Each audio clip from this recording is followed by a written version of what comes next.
একজন তরুণ মুসলিম চিন্তাবিদ। আগে যদিও তাকে দেখি নাই, নামও শুনি নাই, হঠাৎ করে এখন তো কত রকম কত চিন্তাবিদ, বুদ্ধিজীবী, ইসলামী চিন্তাবিদ, ইসলামী বুদ্ধিজীবী, এগুলোর আবির্ভাব তো কত প্রকারে বিভিন্ন জায়গায় ঘটে যাচ্ছে।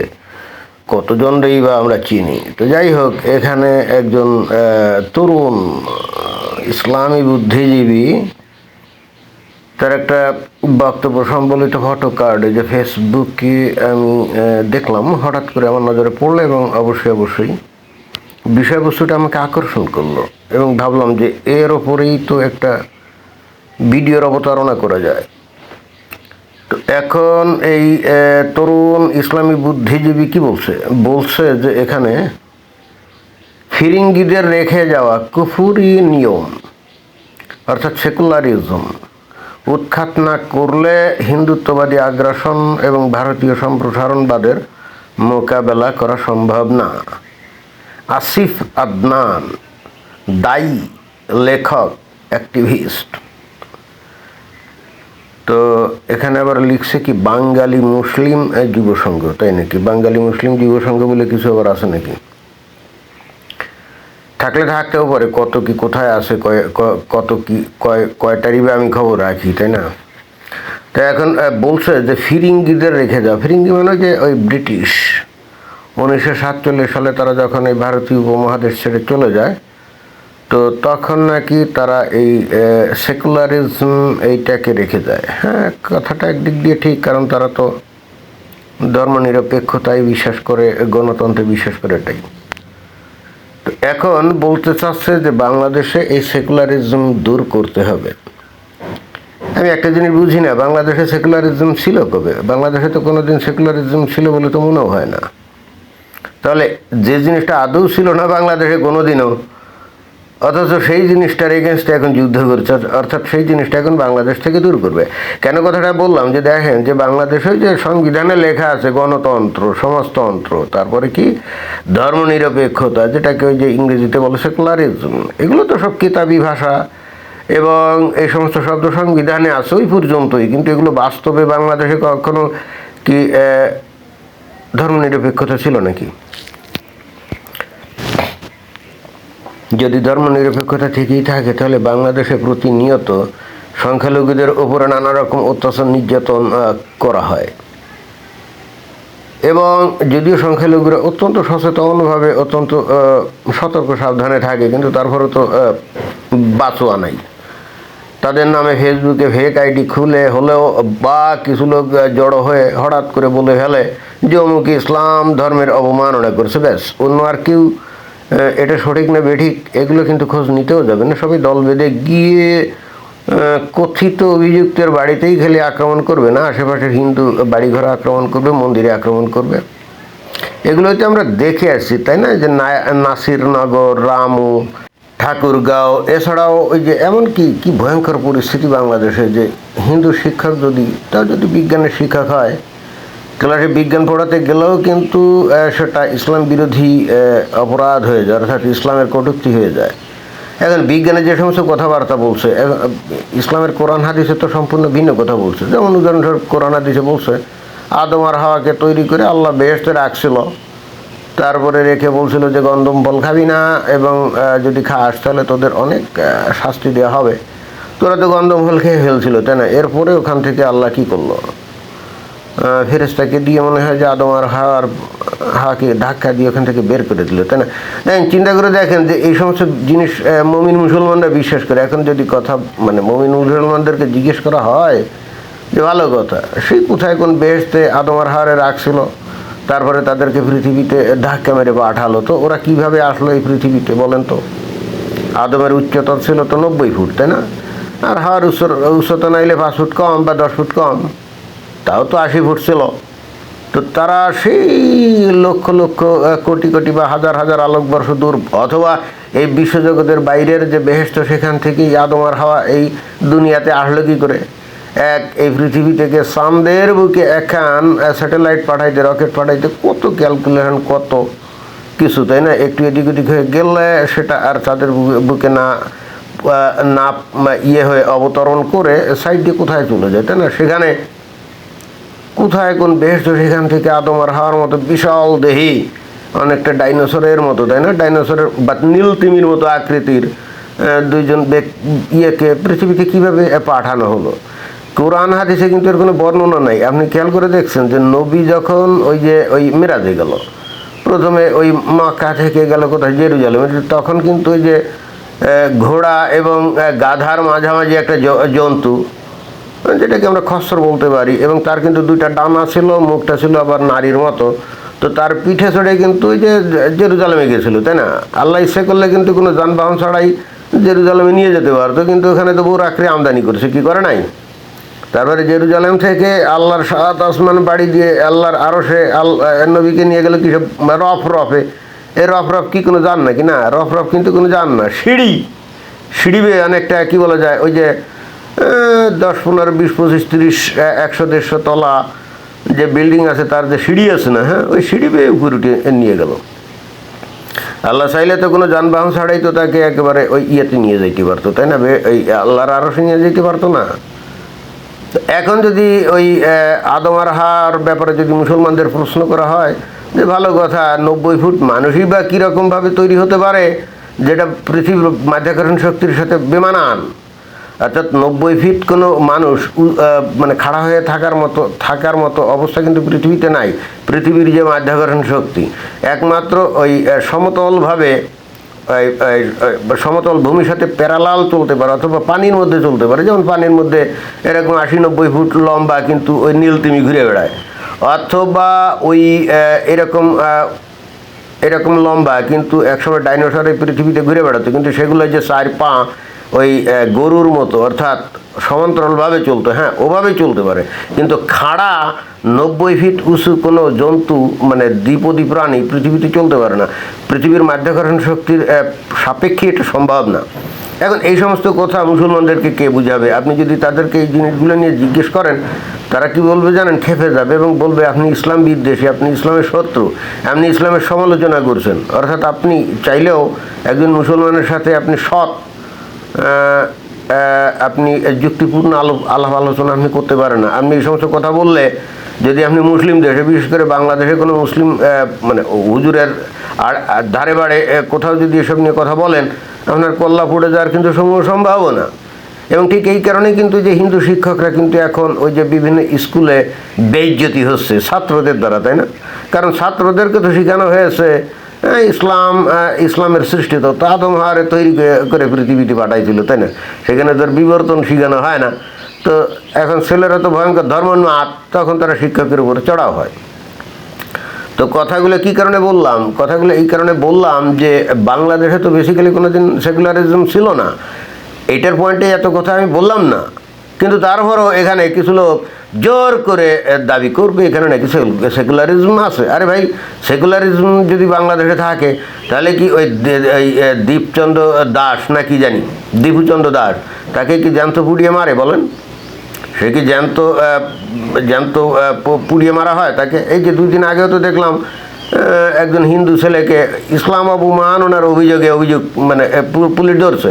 দেখেন যে এখানে প্রতিনিয়ত মমিন মুসলমানরা বাংলাদেশে যে হিন্দুদের মন্দির টন্দির ভাঙ্গে, তাদের প্রতিমা এগুলো ভাঙ্গে, তখন এরা কিন্তু খবরে আসে কি দুষ্কৃতকারী, এবং এদেরকে কিন্তু পুলিশ ধরতেও পারে না, চিনতেও পারে না, শনাক্তও হয় না, যুগের পর যুগ, দিনের পর দিন এগুলো হয় না।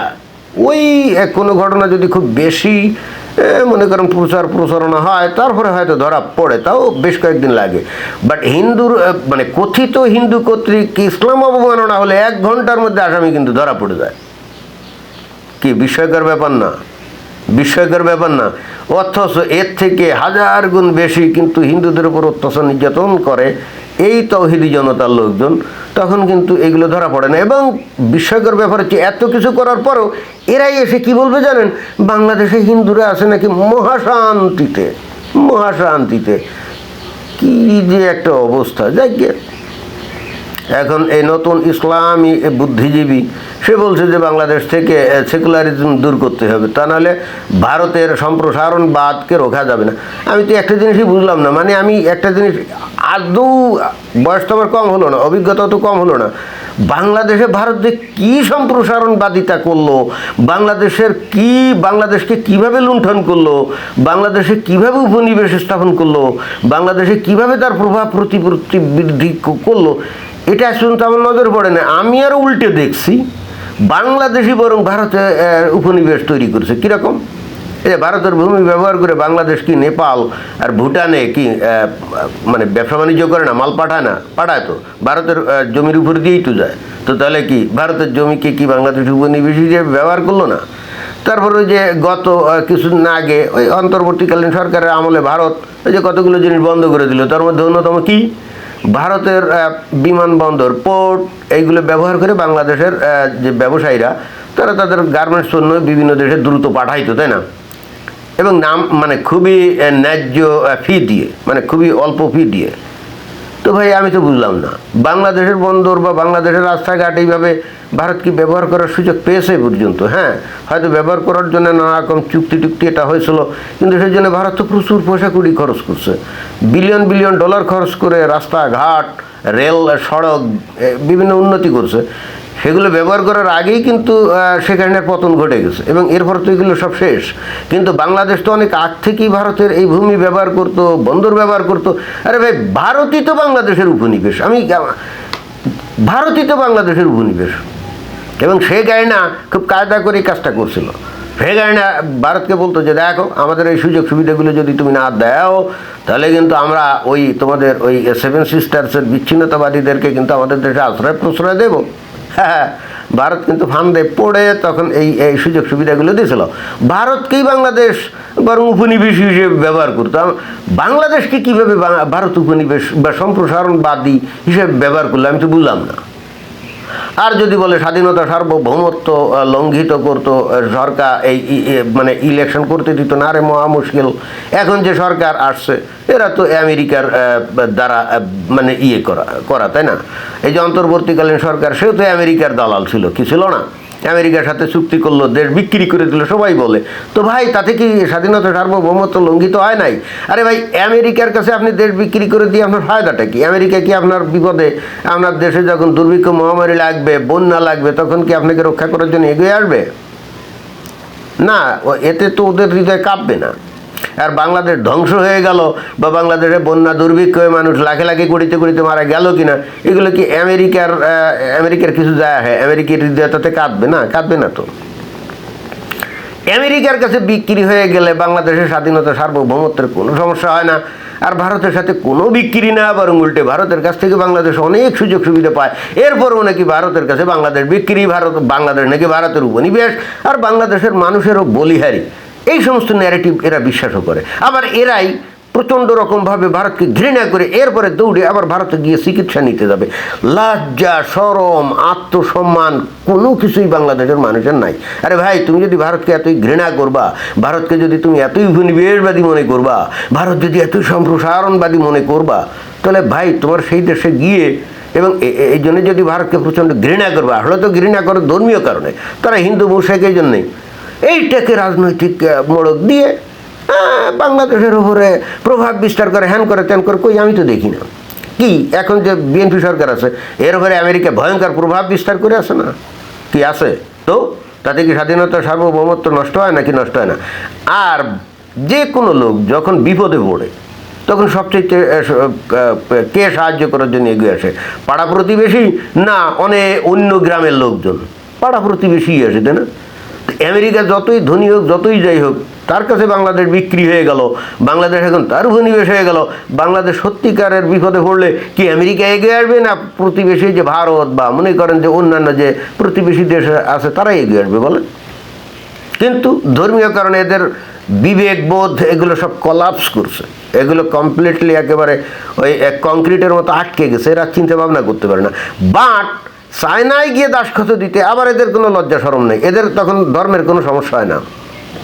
আমেরিকার কাছে দাসখত দিয়ে দেশ লিখে দিলে তাতে আবার এদের কোনো সমস্যা হয় না। যত সমস্যা ভারতের, বুঝছেন? তার মানে এরা ইন্ডিয়া ফবিকে ভোগে, তাই না? ইন্ডিয়া ফবিকে ভোগে না, এছাড়া আর কি? তা ভুগে লাভ কি? এতে কি ভারতের কোনো সমস্যা আছে? ভারতের কি কোনো ক্ষতি হয়? বাংলাদেশের ইচ অ্যান্ড এভরিবডি যদি ভারতকে ঘৃণা করে, ভারতের ধ্বংস কামনা করে, তাতে কি ভারতের কিছু যায় হয়? ওই গরু, ওই শকুনের অভিশাপে কি গরু মরে? উল্টে ভারত যখনই দরকার পড়বে বাংলাদেশকে ভালো মতো টাইট দিবে, তখন কিন্তু বাংলাদেশের লোক বলতে পারবে না আমাকে মেরে ফেললো, আমাকে কেটে ফেললো, ভারত অমুক করছে সমুক করছে। জি না, গোটা পৃথিবী দেখছে যে বাংলাদেশ ছোট্ট একটা দেশ, ভারতের পেটের মধ্যে থাকার পরও ভারতের এগেনস্টে কী পরিমাণ ঘৃণা বিদ্বেষ ছড়িয়েছে, এটা সারা পৃথিবী দেখছে না। এরপরে কোনো দিন ভারত যদি বাংলাদেশের ওপরে কোনো কায়দায় মানে টাইট দেওয়া শুরু করে, তো বাংলাদেশ তখন চিল্লা চিৎকার করলে কি দুনিয়ার কেউ বাংলাদেশকে বাঁচানোর জন্য এগিয়ে আসবে?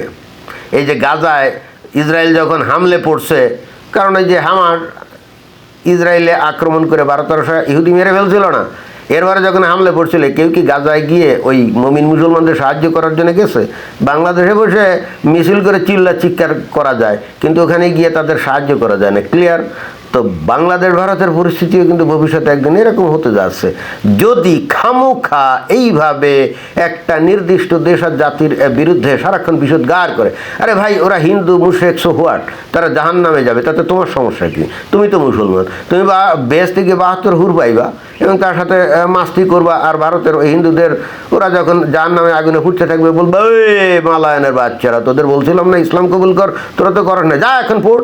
হ্যাঁ, এরা মজা মারতে পারে, তা না ইহ জগতে বাংলাদেশ বিপদে পড়ার জন্য পায়ে পাড়া দিয়ে গ্যাঞ্জাম বাঁধানোর চেষ্টা করে। চিন্তা করে দেখছেন, কোনো কিছুই না, বাংলাদেশে কোনো দিন সেকুলারিজম ছিলই না, আমার জীবনে আমি অন্তত দেখি নেই। নামকেও আসতো, এগুলো সংবিধানে আর লেখা আছে, কিন্তু বাস্তবে কোনো দিন বাংলাদেশে সেকুলারিজম ছিল না। কিন্তু তারপরেও বলবে এখানে সেকুলারিজম, এইটাকে ধ্বংস করে এখানে ইসলামী শাসন কায়েম না করলে ভারতের সম্প্রসারণবাদ বন্ধ করা যাচ্ছে না। এই বাংলাদেশে কি ইয়ে করো না কেন? তোমরা তো তৌহিদি জনতা আছো, করো, ইসলামী শাসন কায়েম করো, তালিবানি শাসন কায়েম করো, আইএসের শাসন কায়েম করো, কেউ ঠেকাচ্ছে নাকি তোমাদেরকে? তোমরা তোমাদের ইসলামী শাসন কায়েম করতে পারো না, সেটা তোমাদের ব্যর্থতা। তো এর জন্য কি ভারত দায়ী নাকি? ভারত এসে তোমাদের নিষেধ করেছে নাকি ইসলামী শাসন কায়েম করো না? আর কি অদ্ভুত ব্যাপার দেখছেন, ভারতে বিজেপি তারা হিন্দুত্ববাদী হলেও তারা যখন ক্ষমতা আসে, তারা কি গণতন্ত্র, ধর্মনিরপেক্ষতা এগুলোকে কি বাদ দিয়েছে নাকি? দেয় নাকি? না, দেয় তো নেই। আর 14 বছর ধরে ভারতে বিজেপি ক্ষমতায় আছে না, তো সেখানে কি ধর্মনিরপেক্ষতা বাদ নাকি? না, সেখানে তো বাদ না, সেখানে তো যে যার ধর্ম পালন করছে, কোনো সমস্যা তো নেই। কিন্তু ওইটা আর ইসলামী শাসন কায়েম হওয়া কি এক জিনিস নাকি? অত্যন্ত সূক্ষ্মভাবে এরা কিন্তু প্রচার করে যে ভারতের বিজেপির দর্শন যেরকম উগ্রবাদী, এই মৌলবাদী মানে ইসলামী মৌলবাদী শাসন তেমনি উগ্রবাদী, একেবারে কমপ্লিটলি এটা মিথ্যা কথা, কোনোভাবেই সেটা ঠিক না। বাংলাদেশে আজ বাদে কাল যদি ইসলামী শাসন কায়েম হয়, এখানে অমুসলিমদের তো কোনো অধিকার নেই, তারা এমনকি তাদের ধর্মীয় অনুষ্ঠান পালনও করতে পারবেন এবং সরকারি সুযোগ সুবিধার ক্ষেত্রেও তারা দ্বিতীয় শ্রেণীর নাগরিক হিসেবে গণ্য হবে। And this is the doctrine of Islamic law, this is the doctrine of sharia law. ভারতে কি সেখানে এরকম কিছু হয়েছে নাকি? না, হয়নি। তো ওখানে উগ্রবাদ মানে ওখানে বিজেপি আর বাংলাদেশে মৌলবাদী এক জিনিস নাকি? মোটেও এক জিনিস না। তারপরও চিন্তা করে দেখেন, এরা ভারতে চায় গণতন্ত্র, ধর্মনিরপেক্ষতা, যাতে করে ওখানে যা ইচ্ছে খুশি রঙ্গ তামাশা করা যায়, সন্ত্রাসবাদ বিস্তার করা যায়, আর বাংলাদেশে চাই ইসলামী শাসন। বুঝছেন? ধন্যবাদ।